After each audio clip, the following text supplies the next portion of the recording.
Okey, hari ini To Be Performance beruntung sekali lagi dapat test sebuah jentera super sport baru. Macam biasalah, ihsan daripada rakan strategik Brab Motorsport. Jadi hari ini kita nak cerita pasal CBR 600RR yang terbaru sekali. Untuk yang baru dengan channel ni, aku nerd rider yang sangat obses dengan racing motor. Di kala kelas super sport ni dah hujung-hujung nyawa je, ada cuma beberapa pengeluar je yang sambung lagi dia punya nyawa tu. Antaranya ialah Kawasaki dan juga CBR 600RR ni. Versi sebelum ni ialah pada tahun 2017.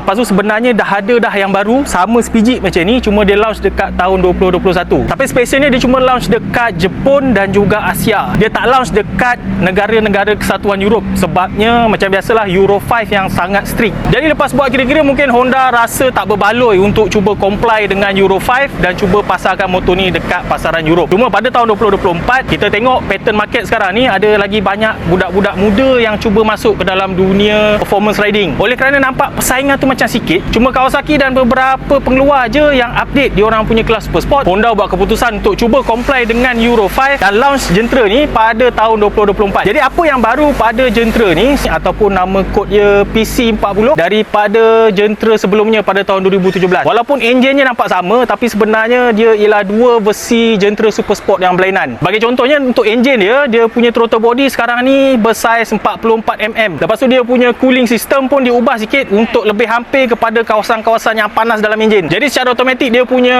cooling efficiency lagi baik daripada versi sebelumnya. Sistem exhaust pun serba baru. Dia punya header ni Honda cakap memang state of the art. Pengeluar-pengeluar exhaust aftermarket akan hadapi masalah untuk cuba improve untuk extract power lagi daripada design yang ada sekarang ni. Senang cerita, design ni dah macam terbaik dah. Cuma guna je full system dia dan buang dia punya catalyzer untuk comply dekat Euro 5. Honda buat satu kerja yang bagus, memang good job. Walaupun dia comply dengan Euro 5, tapi power yang dihasilkan oleh CBR 600 ni sama je nilainya dengan generasi sebelumnya. Nampak macam biasa, sama je apa yang bagusnya kan. Tapi yang bagusnya ialah sebab dia dah comply dengan Euro 5, tapi dalam masa yang sama dia hasilkan power yang sama. Dia punya enjin untuk model ni pun dah ada slipper clutch untuk elakkan tayar belakang melompat-lompat. Dia slipkan clutch tu masa turun gear secara agresif. Area seterusnya yang Honda improve dengan sangat banyak pada model CBR 600RR ni ialah daripada segi elektronik dia. Dia punya paparan screen meter tu dah hampir sama mirip dengan Fireblade 1000. Sekarang dia dah ada traction control, engine braking control, ada ABS. Jadi ada banyak adjustment dan juga aid yang boleh tolong sikit rider kalau dia tak biasa lagi dengan kuasa sebuah 600cc.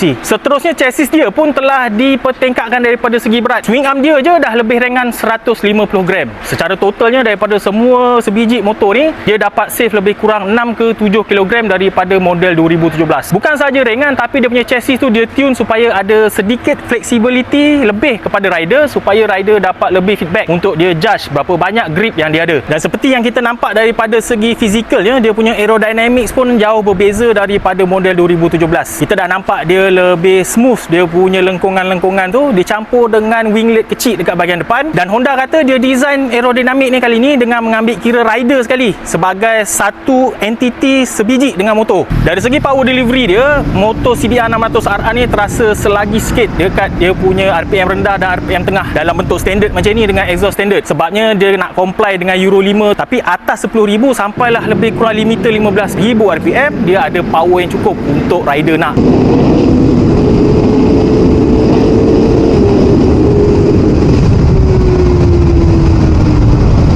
Untuk ergonomik di atas motor, untuk saiz orang Asia 600cc ni memang ngam-ngam. Kita terasa macam satu dengan motor ni. Tapi Mak Saleh Caucasian, selalunya dia orang komplain tak cukup ruang, rasa macam kecil sangat. Tapi untuk orang Asia macam kita ni, ngam-ngam. Memang sesuai motor ni dengan kita. Braking stabil, dia punya power pun cukup. Cuma kalau nak lebih power dari segi braking sikit, dia punya anti-lift tayar belakang tu kena kurangkan sikit. Sebab dia kurangkan sikit power brake untuk elakkan tayar belakang terangkat. Handling CBR 600 ni masih lagi mewarisi daripada keturunan abang-abang dia, iaitu jentera 600cc yang paling best sekali handling dia. Dia punya fork depan daripada Showa, dia punya monoshock pun daripada Showa, dua-dua fully adjustable dan cukup untuk orang biasa. Untuk model ni juga, kalaulah rider tu dah boleh bawa lebih daripada limit dia rasa macam tak cukup power, Honda ada tawarkan kit HRC yang sediakan tuning yang special. Compression dia tinggi sikit, jadi dapat power lebih sikit, dan cooling system pun lebih baik untuk kawal haba yang lebih daripada power yang lebih tu. Kit HRC tu juga ada daripada segi elektronik dia, ada lebih banyak benda yang boleh adjust mengikut kesesuaian rider. Jadi kita sebagai peminat motosikal sports dan juga performance ni, kita kena berterima kasih dekat Honda Honda. Sebab cuba kita bayangkan diorang sebenarnya buat benda yang rugi. Peraturan Euro 5 tu sangat strict sampai rugi untuk manufacturer buat motor yang sports macam ni. Cuba bayangkan ini ialah model sports yang dah tentu pengeluar cuba nak keluarkan power sebanyak mungkin untuk lawan pesaing-pesaing dia. Tapi bila dia dah buat power cukup banyak, dia terpaksa comply dengan Euro 5, exhaust kena tebal, kena ada catalytic converter dan sebagainya,